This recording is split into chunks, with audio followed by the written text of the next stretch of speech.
And you are watching Tidal Flooding Talk. We're filmed live here at the Irish Pub in Atlantic City. And if you'd like to join us, we're here every Tuesday at 7 p.m.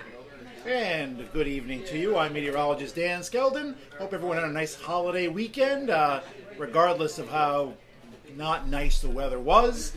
Don't blame the weatherman, but Saturday was good, guys, right? Beautiful. And then Sunday and Monday kind of went downhill. As always, we have a guest with us on Tidal Flooding Talk, 7 p.m. every Tuesday here at the Irish Pub in Atlantic City. Joe McDevitt really needs no introduction, right? I mean, thank you, Dan. with the roles you have filled in the community here, from freeholder to teacher, and it's something I want to talk a little bit more about. A coastal resident who has raised their house, and interested to hear how that goes in the process, and it's great for you being here, so thank you. Well, I appreciate it. Thanks for inviting me here. Thank you, Palma, too. Appreciate it. All right, and as always, it's a live stream, so you guys can come on down to the Irish Pub. Some fine folks from Ocean City did just that. Tonight, dine on some great Irish pub food and drink, and then chat with us before and after the show, or you can join the conversation online, ask questions live. Anything we talk about or anything that you may want us to talk about that we haven't broached yet, again, feel free to chime in. Now, Joe, you are a lifelong resident on Absecon Island. What do you believe to be some of the benefits and, of course, challenges of living on a barrier island? Well, benefits by far are the ocean, the cool breeze in the summer, the warm breeze in the winter, the lifestyle. For 3 or 4 months, we have tons of people at our feet, and then for the rest of the year, there's echoes along the street, and we have the beach and boardwalk and the sand and ocean and the stores for ourselves. So it's a wonderful place to live, even during the summertime, to be honest with you. Some of the challenges, of course, this show, Tidal Flooding. Just I guess about 3 months ago in March, we had 10 or 11 straight high tides that shut down Ventnor, where I live, Ventnor Heights, where you had to either monitor when you're going or stop and wait an hour or two for the floods to recede. And that was for 5 days, 5.5, 6 days. So it's been happening more and more. It started more and more in the late 90s, and this past March was probably, and Dan, you could attest to that, the worst March for nor'easters since probably the storm of 62, and that was just one. We had, 4? Yeah, we didn't have a major one, but you're right. You hit the nail on the head where it was just high tide after high tide. Every single tide, brought tidal flooding. So it is becoming more of a way of life, which is one of the reasons we talk about it every week right here. Absolutely. I guess well, let's take your role first as, because I think, again, you have such a great occupational history where we can go into, the political aspect of tidal flooding. We can go into the educational aspect of tidal flooding. And let's start there. As a teacher, is it something that, the younger generation is aware of, or is it just something their parents deal with and they aren't aware of, the dangers and the, tribulations that come with tidal flooding along the shore? Well, I think every person who's alive who could talk in 2012, October 29th, October 30th, it's put a dent and it's put a reminder to all of us that we are small and the ocean and the weather's large, and we can't affect it. It affects us. And I think that through teaching the kids, especially in Atlantic City, we had days where we're off because of high tides, high winds, flooding. But what I liked about, when I started teaching, when I went to cut before I taught, when I was in Stockton State, I took so many courses which had nothing to do with history and more to do with the earth. I had Mid-Atlantic Coastline, I had Man in the Sea, and a bunch of other courses that Dr. Farrell taught and others, which I then could convey and portray to kids through pictures and through short clips on video, what the sea can really do to us, what high tides do. And I tried to, through the years, connect. We live on an island, Absecon Island, so we're surrounded by water, and its effect is huge on us. Although we don't have to worry about it so often, we really have to prepare for its danger times and bad times when they occur. Just one quick follow-up question. Do you think it's taught enough in schools? I mean, from your perspective, or do you think that there's more that we can do? Especially in you're absolutely right. Where I think the Jersey Shore is one of the few places in the country where you get a nor'easter day. Everywhere else is snow days, and here it can be a rain and tidal flooding day, and I think that's unique. Should we be doing more in our schools? Well, yeah, well, of course. There's a lot of things we should do in our schools.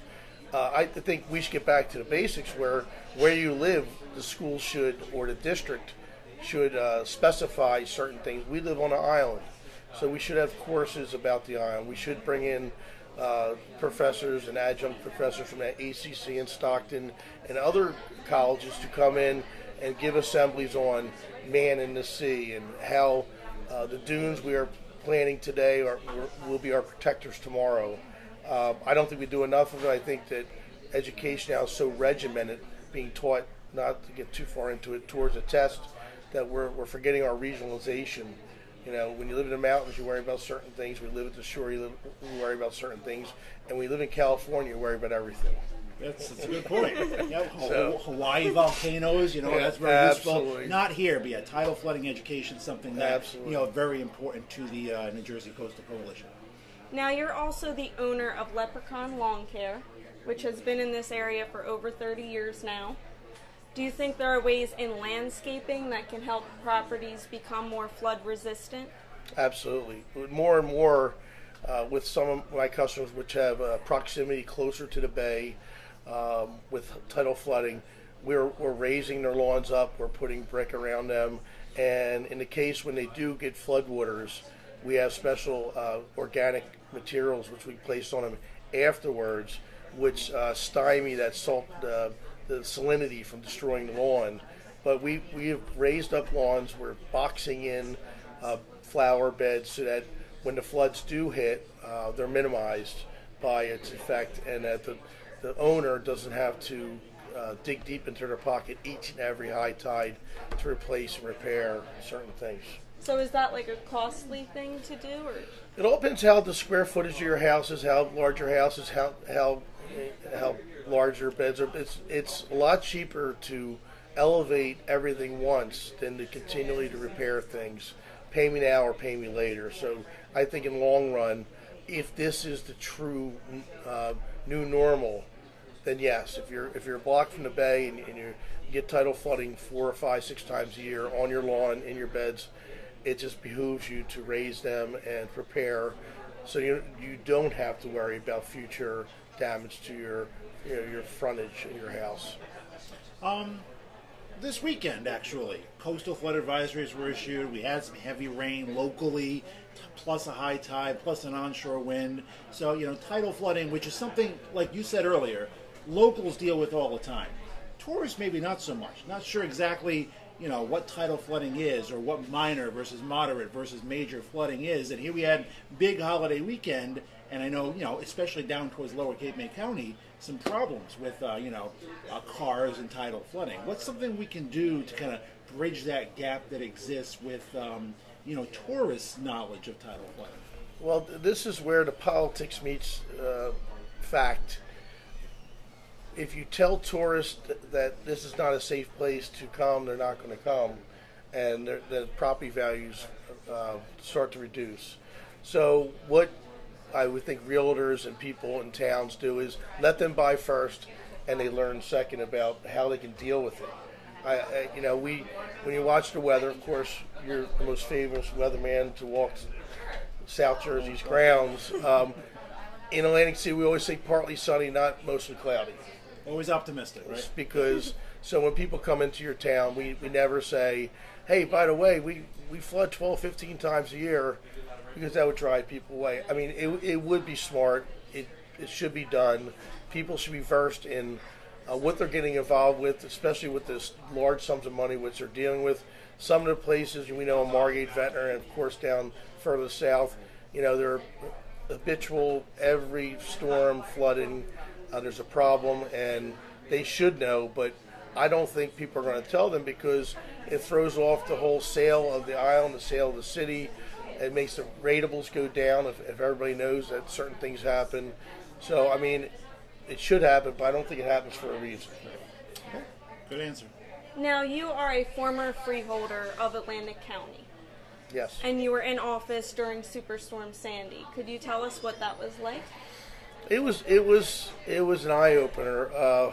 Most people saw the storm from the Channel 3 or 6 or whatever they had on TV or listened to the radio. I had the access with then chairman and now chairman Frank Formica to scan the island from the inlet down to Longport, to see the pieces of boardwalk on Melrose, which is 2 blocks away from the boardwalk. There's boardwalk 2-3 blocks from where it originally was from. To see the ocean crashing into the different piers and the dunes, which were large at 15, 20 feet, 30 feet in circumference, now whittled away to nothing. States Avenue, 20 feet in the air on stilts. It was something. And that was the day after. I can only imagine if it would have hit sooner, what Atlantic City, Atlantic County would look like as far as the beach. Would we be homeless still today like they are in Ortley Beach and Long Beach Island, where they had 5, 6, 7 foot tidal changes, where we were lucky to have 39, 40 inches, where they had 6 and 7 feet flooding and destroying all their homes. So being a freeholder, I had access, and of course in the aftermath, people don't realize Atlantic County is a very large county. We have 150 bridges, 1,000 culverts, 375 miles of road. So in the aftermath, the funds and grants needed to apply for were so numerous that usually we have a $15-20 million budget for resurfacing and retooling. That ballooned in the years to come because of Superstorm Sandy. And being a freeholder, the phone calls you had to receive, and you really couldn't do much other than you say to people, "Hey, we have family services. We'll try to set you up with REM, which is reconstruction, rehabilitation, elevation, and mitigation." That's NJ Strong. We try to set them with NJ Strong, which is REM. We try to set them up with family services to try to get them shelter and food and other things they might need for everyday life, but really, we were all paralyzed, and we were paralyzed for months, and some people are still paralyzed today, unfortunately. It's hard to believe. I mean, like you mentioned, we got lucky in Sandy. As wrong as that seems to say, you're right. Where the surge was 4, 5, 6, 7 feet higher, farther up the coast. So, our worst case scenario, still could very well be in our future somewhere down the road. Hopefully, well down the road. Want to say hello to some people and address some comments. Linda D'Alessandro, nice to have you on. Roger Cope, good evening to you. Roger always posts a quippy comment, so Roger, a regular watcher, are you three allowed to do a beer chugging contest on live video? And if so, who would win? I don't think that's allowed. Maybe after. Yeah, after. Join us after. We will. I don't know if it's allowed on live video, Roger. Ken Ruck with some questions, and Ken, I'm going to kind of answer your questions because they kind of have to do with rising sea levels and climate change and so on and so forth. And that's something that it's such a complex topic.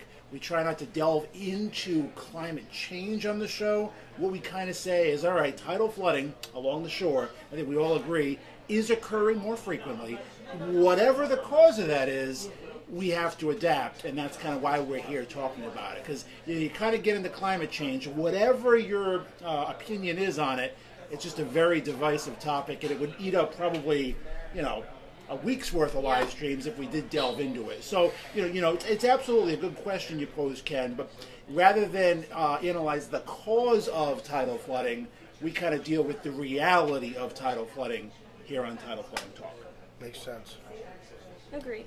All right, let's see. Beth Ravelli from Ocean City, nice to have you on. Some fellow Ocean Cityers here. Tom Heist always here as well. You like the way he does business, right? Let's see. Lauria Martello, nice to have you on.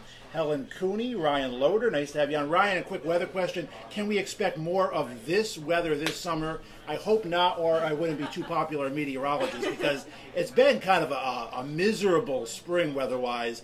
Ideally, we're saving all the good weather for summer, so getting it all out of the way, the bad stuff now. So again, keep on commenting, Partly posting sunny. if you have any questions. Partly sunny, right, as Joe says, not mostly cloudy. Another question for Joe? Yes, you were part of the REM program You were able to lift your home. Could you tell us how that process went? The process went pretty smooth in the very beginning. We know, if you read the paper, that the outcomes are, sometimes horrific right now. But the problem with REM in the beginning and even now today, when you first sit down with the New Jersey RREM officials, I reflected upon this in the past few months, where really you had to be an accountant, you had to be a construction consultant, you had to be a lawyer, and you had to be many other things that most people aren't when they sit down, they sign their deed to their house away, because that's what you're doing. When you sign that paper, they have the rights to your house if you rescind or you do something wrong with their funds. Fast forward 2018, I just finished my house. So I was out of my house 16 months. We raised our home. We had contractors who didn't rip us off. It still took 16 months of being out of our home. The program is flawed in many, many ways. Getting in, like I said, you had to be an accountant, you had to be a lawyer, you had to be a construction consultant. But now, in the aftermath, as you went through and as you spent the money, they a lot of times don't minus things off what your total is, and when you get to the end, they say, "Oh, by the way, we gave you $131,000, but we only approved you for $115,000, so you owe us $16,000, and if you don't pay it, we can take your home." And that's the process now. They have almost the same amount of people dealing with REM applications as the fraudulent part of REM in their offices. So fraud is rampant as far as contractors and or people taking the money, and the other half are people like myself who I've been in the system since 2013. I'm still have not exited yet with a final approval and an outcome of what I owe or I don't owe. But right now, a lot of people I talk to owe money, and my REM official told me, just hope, Joe, that they don't go to your house for 5 or 6 months, because maybe they'll change some things between now and then in the system. So maybe if you did some things that were cosmetically right but not part of the program, that they'll forgive you for. We're talking about thousands of people, and we should have learned off of Katrina. We should have learned off the floods, throughout the time with FEMA, that when government runs something, they usually don't run it well. And this program is definitely flawed. The exit program is flawed, and right now we need the federal government to step in to help those people, my friend Mrs. Johnson and my other friend Nicole and Donna and the people in Chelsea Heights. They need to put a face to these problems. They need to assist them to get back in their homes, to start their lives again. Because, people don't realize when everybody else in the world is going on with their life.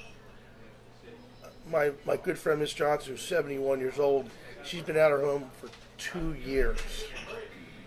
2 years living outside, and her front door still boarded up, and there's no steps going to the front door, and there's no really foreseeable end to her plight, and there's thousands like that. So REM, it started out with a good cause.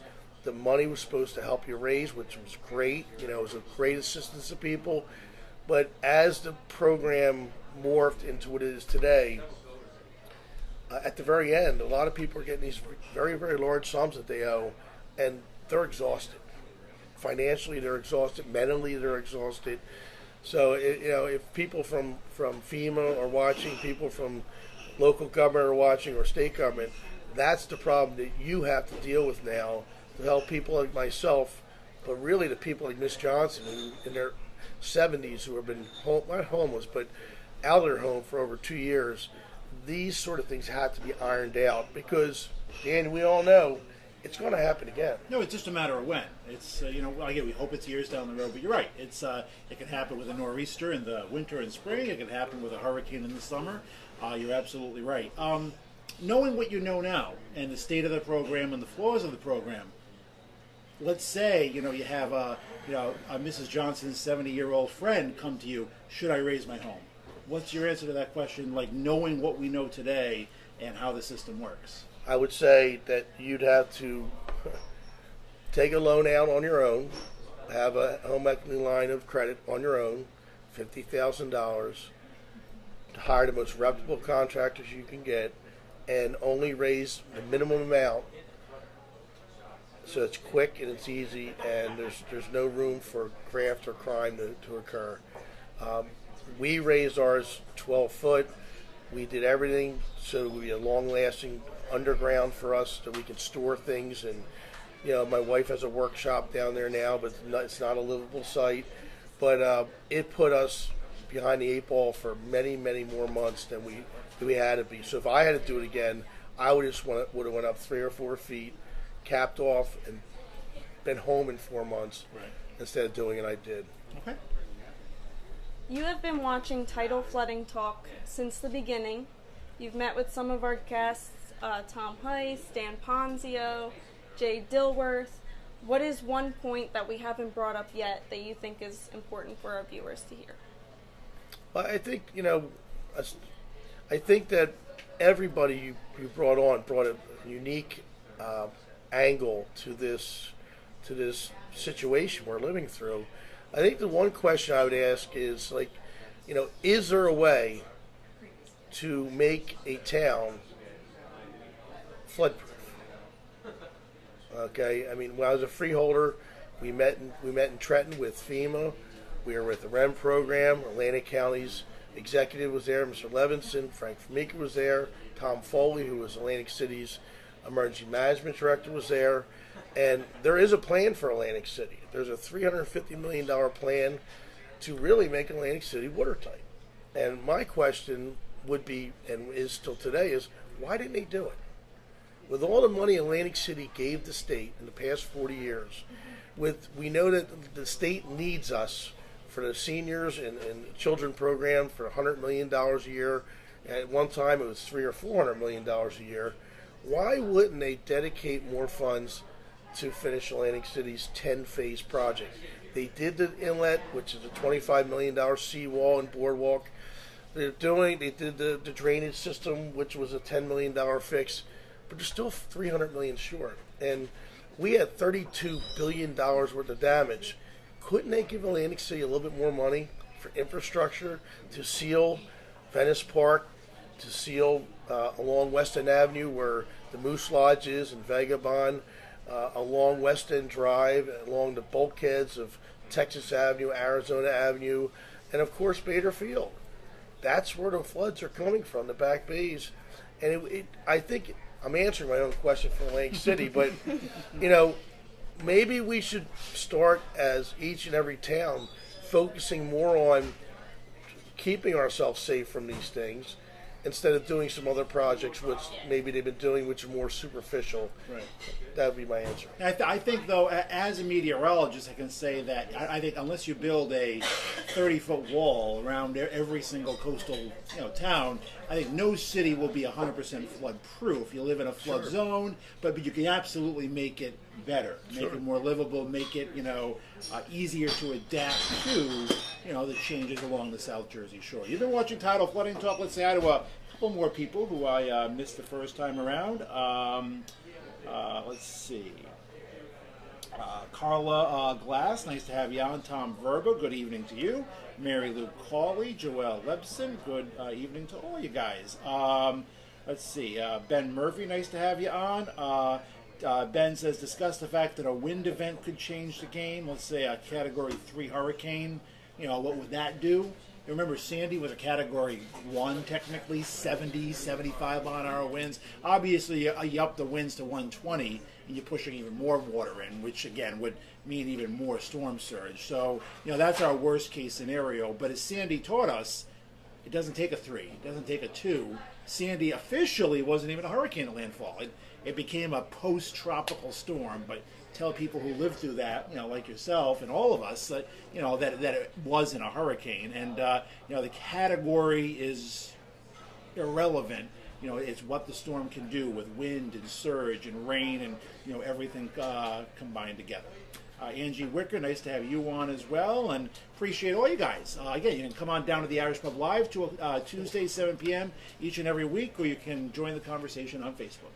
Yes, the New Jersey Coastal Coalition would like to thank you very much for joining us tonight, Joe, and the Irish Pub with the Irish Pub t-shirt. You've seen people get it every week, and now you have one. Yes, thank you. Well, thank you very much. Appreciate Joe, it. It's been a pleasure. I mean, you supporting us each and every week, and you can come on down. Like I said, like Joe, we have past guests that come down each and every week now as well, and viewers welcome. You can chat with us before and after. All brought to you by the Irish Pub and the New Jersey Coastal Coalition. Thanks for joining us, guys.